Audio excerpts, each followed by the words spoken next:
كنتم خير أمة أخرجت للناس جو ہے وہ نہایت زبردست قسم کا جو ہے اس سے بہتر کوئی نہیں. لاکھوں کروڑوں اربوں مال والے، شہرت والے، عزت والے ایک طرف ہوں اور ایک طرف سب سے کمتر درجے کا ایمان والا ایک طرف ہو، اللہ کی نظر میں اس سے بہتر وہ لوگ نہیں ہو سکتے، کبھی نہیں ہو سکتے.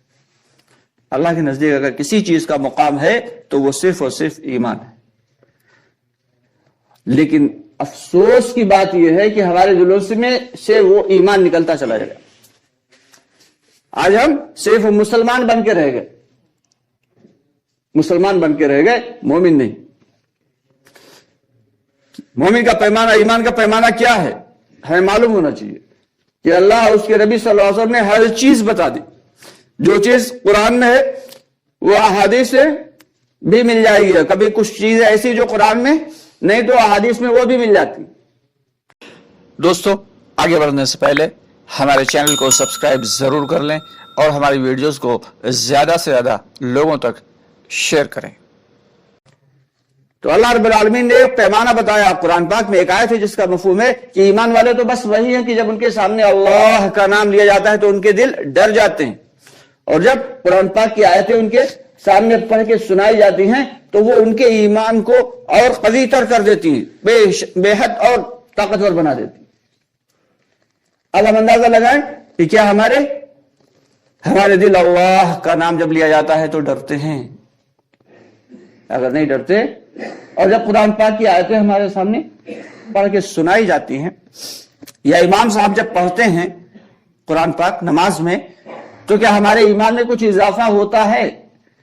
اگر نہیں ہوتا تو پھر ایمان ہمارے دلوں میں کہاں سے آ گیا؟ نام کے ہم مسلمان بنے رکھے، اور اس نام کے مسلمان پہ اللہ کی جانب سے کوئی مسلمان کے نام پہ اللہ کی جانب سے کوئی وعدہ نہیں. قرآن مسلمان کا مطلب ہوتا ہے ماننے والا، یعنی جتنے بھی وعدے ہیں مسلمان ہونے کے بعد ایمان کا ہونا، دل کے اندر ایمان کا ہونا، یہ لازمی شرط ہے.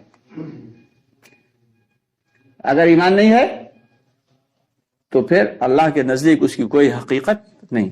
ایک حدیث میں آتا ہے کہ حضور پاک صلی اللہ علیہ وسلم نے پیمانہ بتا دیا کہ جانچ لو، پرکھ لو کہ تم ایمان والے ہو یا نہیں ہو، کہ جب تمہارے سامنے کوئی گناہ کا کام کیا جائے، کوئی برا کام ہوتا ہوا دیکھو، اپنی نظر کے سامنے دیکھو تو اسے اپنے ہاتھ سے روک دو.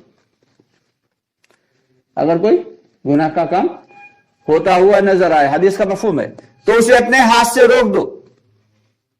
اگر اتنی سخت نہیں رکھتے ہو، اور یہ جو ہاتھ سے روکنے والا ہے یہ سب سے ایمان کا اعلیٰ قسم کا درجہ ہے، ایمان کا اعلیٰ قسم کا درجہ. اور اگر اتنی طاقت نہیں ہے کہ ہاتھ سے نہیں روک سکتے ہو تو زبان سے روک دو، کہ اسے روکو کہ بھائی یہ غلط بات ہے، یہ گناہ کا کام ہے، یہ غلط حرکت ہے، اسے بالکل مت کرو، زبان سے روک دو. یہ ایمان کا دوسرا درجہ ہے. اور اگر یہ بھی نہیں کر سکتے تو کم از کم کر کے درجے میں یہ ہے کہ اس چیز کو، اس گناہ کے کام کو دل سے برا سمجھے.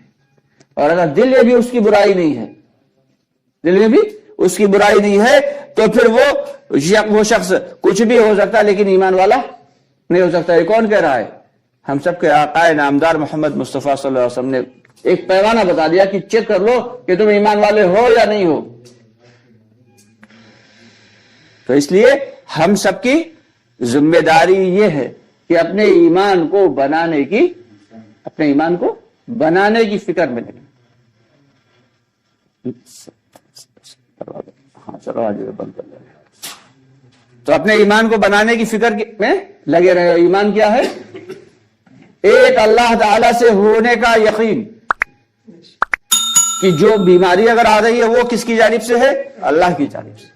پریشانی آ رہی اللہ کی جانب سے، آرام مل رہی اللہ کی جانب سے، خوشحالی آ رہی اللہ کی جانب سے.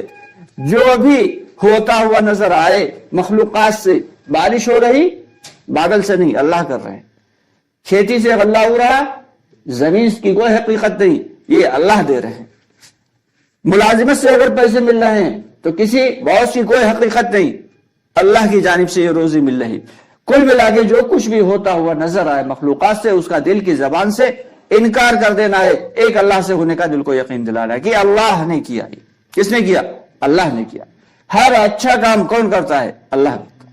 ہر برا کام کون کرتا ہے؟ شیطان کرتا ہے۔ ہر اچھا کام اللہ کرواتا ہے، ہر برا کام شیطان کرواتا ہے۔ تو جب تک یہ دل کے اندر ہمارے نہیں آ جائے گا، اس کے علاوہ ایمان صرف اتنا ہی نہیں ہے، آمنت باللہ و ملائکہ